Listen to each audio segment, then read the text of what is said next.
రైతు సంక్షేమానికి కూటమి ప్రభుత్వం కృషి చేస్తుందన్నారు మంత్రి తుమ్మల నాగేశ్వరరావు. ఈ నెల 22న నర్మిట ఆయిల్ ఫామ్ ఫ్యాక్టరీని సీఎం రేవంత్ రెడ్డి ప్రారంభించనున్నారు. ఈ క్రమంలో మంత్రులు తుమ్మల, పొన్నం ప్రభాకర్ ఫ్యాక్టరీ పరిసరాలను సందర్శించారు.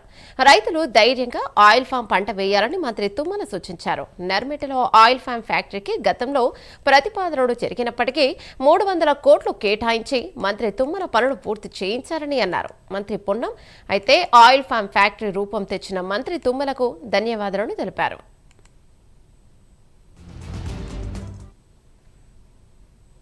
ఆయిల్ ఫామ్ అనేటువంటి ఖమ్మం జిల్లాకు మాత్రమే పరిమితమై ఉండే గతంలో. ఇప్పుడు ఆయిల్ ఫామ్ కురియన్ గా తుమ్మల నాగేశ్వరరావు గారు యావత్ తెలంగాణలో ప్రతి జిల్లాలో కూడా ఫ్యాక్టరీ పెట్టి ముఖ్యంగా సిద్దిపేట జిల్లాకు సంబంధించినటువంటి ఈ ప్రాంత రైతాంగానికి ఉపయోగపడే విధంగా ప్రభుత్వ పరంగా 300 కోట్ల రూపాయలతోటి నిర్ణయం గతంలో జరిగిన అమలంతా కూడా వీరి నేతృత్వంలోనే. ఒకటే మాట, ఆయిల్ ఫామ్ ను ఈ ఫ్యాక్టరీకి 50 కిలోమీటర్ల దూరం ఉన్నటువంటి వాళ్ళందరూ మీరు పంట మార్పిడి కింద మీరు గతంలో ఏ పంటలు వేసినా మంచిదే. ప్రస్తుతం ఉన్న ప్రకృతి రీత్యా కోతలు బెడదల రీత్యా మార్కెట్ రేట్ల దృష్ట్యా ఆయిల్ ఫామ్ పంటలు వేసుకోమని సందర్భంగా నేను కూడా కోరుతా ఉన్నా.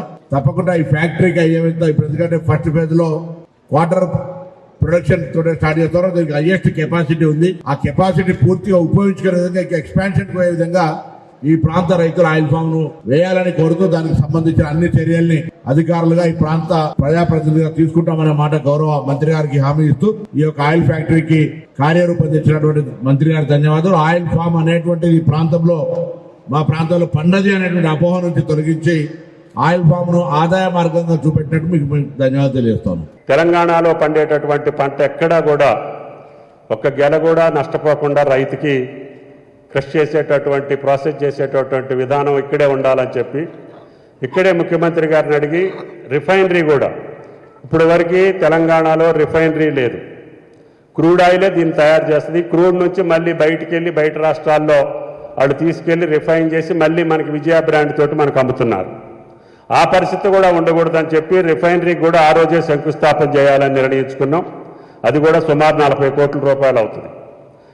శ్రీకాంత్ గారు చెప్పారు, ఈ ఫ్యాక్టరీకి కావాల్సిన విద్యుత్ శక్తి కూడా మేము ఎవరిని అడగాల్సిన పని లేదు, మేమే తయారు చేసుకునేటటువంటి అవకాశం.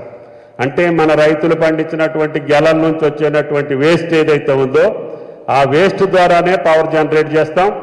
అవసరమైతే మాకంటే మిగిలిన పవర్ని మళ్ళీ రైతాంగానికి ఇస్తామని చెప్పి కూడా మీకు ఈ సందర్భంగా మనం చేస్తున్నాం.